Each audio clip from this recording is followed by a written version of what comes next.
Coach in New England, so he's uniquely qualified to join us today via the Cowherd Global Satellite Network. My friend ERIC Mangini. All right, I want to start with this. You know the New York media. I like Adam Gase. He's got Ryan Tannehill to a playoff. He's a grown-up. He's done this before. I don't think New York will overwhelm him. I think he fits Sam Darnold, who is very coachable and wants to learn.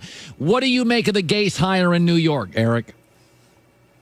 I think it's a good hire. Miami, he was able to go to Miami, learn how to be a head coach, understand what he liked, what he didn't like, make a bunch of mistakes, and now he gets his second opportunity and he stays in the division. Nobody has more intimate knowledge of the Dolphins than he does.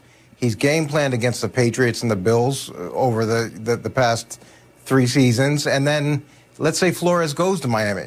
Great. That's the same defense he's been working against, you know, with New England. So I think this is a really good hire from New York's perspective, because they're piggybacking off all the mistakes that he made in Miami. He was 5-1 against the Jets. He gave the Patriots trouble, and I do believe New York's got the defensive talent and the special teams players. What they need is an elevation of offense, so I agree with you. I think Adam Gase will provide that.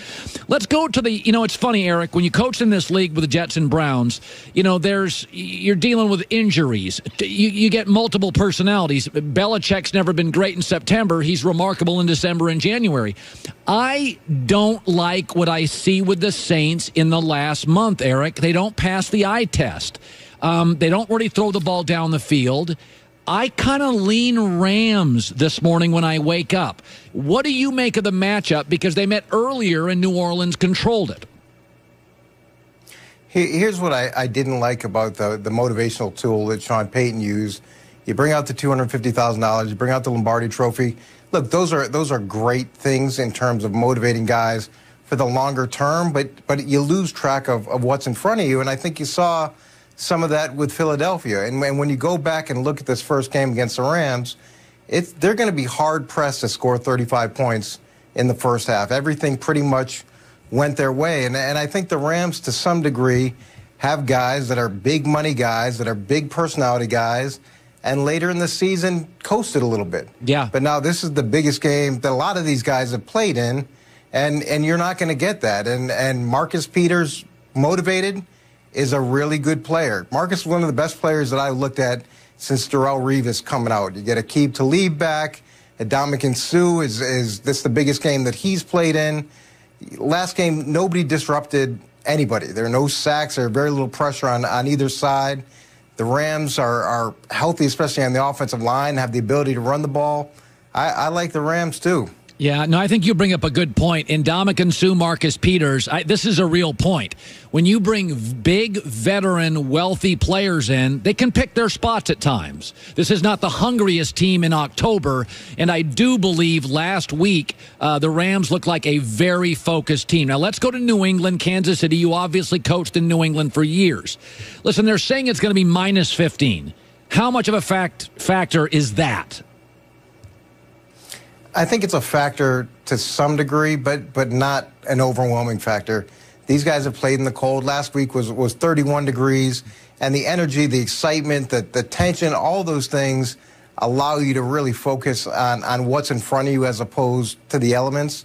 New England's going to have their hands full. You look at that last game, they picked off Mahomes twice in the first half. One, I thought, was a great defensive play. The second one was Mahomes trying to make a play, and that's what he needs to avoid, going into this week. But there were 2 balls in the first half, too, that could have easily been touchdowns. One to Hunt coming out of the backfield, and then he missed Travis Kelce. Now, you fast forward to the second half, it's big play after big play. They sack Tom Brady, and he fumbles. They have the kickoff return down to the 4. They hit the deep over to Tyreek Hill. They have the coverage breakdown that allows Kareem Hunt to score on the wheel route. It's going to be an issue for New England dealing with the shifts, the motions, the multiple personnel groups, the mobile quarterback. All those things are problems, and they haven't been as good on the road. Can you take me inside Tom Brady? He has been bizarrely good in lousy weather. Now, I know he played at Michigan. He's played in Foxborough. Over time, you get used to it. But there is something about Tom. He's a good cold weather thrower of the football. You saw it firsthand. What is it? Just preparation? Is it mental? Is it physical? Well, Tom has a tremendous ability to focus on what's in front of him, and Bill does a great job of doing that as well. I remember early on in New England, we'd go down to Miami and we'd be worried about the heat, and finally Bill said, I think it was our second year, look, it's going to be hot there. You got to deal with it. That's it. It's going to be hot there. And you get past all those other things. It's going to be cold. It's probably going to be really cold, but it's going to be cold for everybody. And Tom has that ability to just be in the moment. And that, to me, is the advantage that New England has collectively, is they're so used to being in the moment that the external things, they don't affect the group like it affects other groups. Sean McVay effect. It seems like anybody that had a selfie with Sean McVay got a coaching interview. Do you think the league overreacted a little bit to his boy genius, label and brand? I think coaching changes are a little bit like ties. They come in out of style. When I got hired, I was 34, and then you had Lane Kiffin, you had Josh McDaniels, you had Raheem Morris. There was a whole group of younger coaches at that time, and then if that doesn't work out, they'll, say Vic Fangio has a great year and Bruce Arians has a great year. That shift could easily go back to older guys. It's a disproportionate amount of offensive coaches right now. That'll shift back to defensive coaches. Sean had a unique situation. He went into a team with a quarterback that was struggling.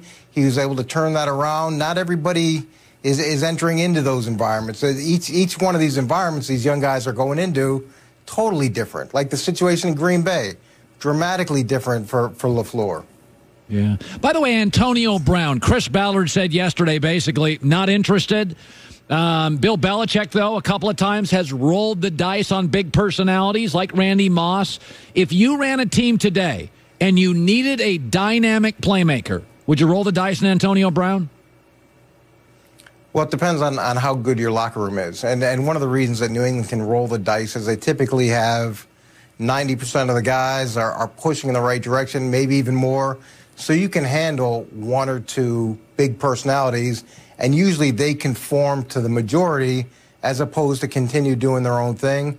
It's when you start collecting those guys, that's when it becomes a bigger issue. Now, a motivated big personality that goes into New England and wants a Super Bowl, they're going to do whatever they're asked to do in order to achieve that objective.